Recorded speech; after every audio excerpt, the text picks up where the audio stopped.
CBS News found that it showed in some areas more than 90% of homes are in the Wildland Urban Interface, or areas where urban communities and houses meet forested or natural landscaped areas. Your reporter covering Sacramento County, Tori Apodaca, is getting answers on what this means for those communities.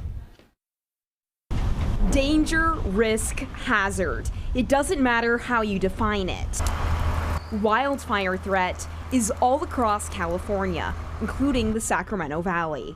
Well, it's very surprising. A surprise to some residents, but CBS News collected data that shows the number of homes in the Wildland Urban Interface, or WUIs, has exploded in Elk Grove, specifically in the southern area near the Sky River Casino. Take a look at the difference over a 30-year span.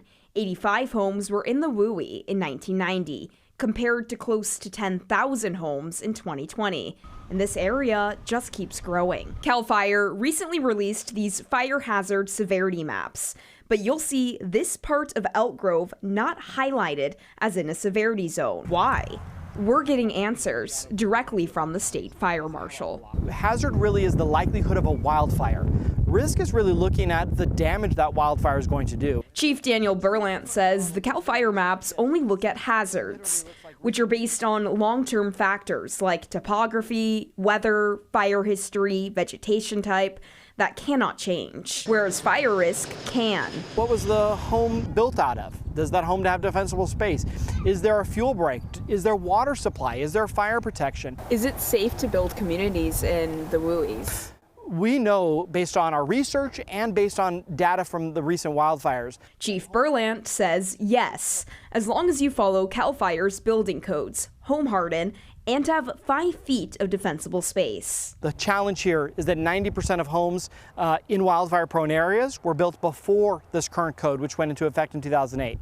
Our challenge today is how do we help homeowners retrofit their home? Consumnes Fire defines most areas around Elk Grove like this as grassland. CAL FIRE says if a fire were to ignite here, it wouldn't ignite as severely as, say, in a mountain community that's surrounded by forests. But the homes here are still not completely out of the woods. According to CBS News' data collected from the First Street Foundation, 35% of homes in the Sacramento region could be at major risk of wildfire in the next 30 years, and 19% of homes at severe risk. I might look into converting my grass into rocks. Vaughn Lamb has lived in Elk Grove since 2005.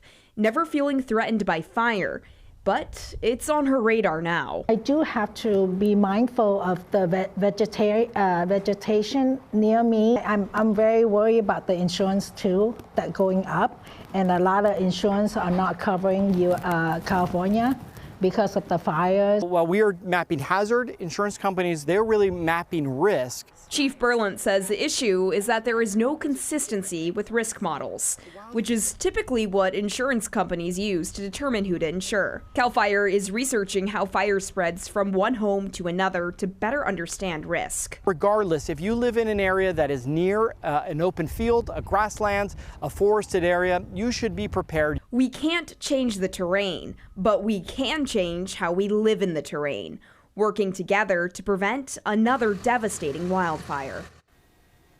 All right, Tori, thank you. Well, our CBS News data team analyzed data for areas all across Northern California that could also be at high risk for wildfires. So you can scan that QR code on your screen, then you'll see a digital version of this story, and it includes interactive maps where you can type in your address to see if your home is one of them.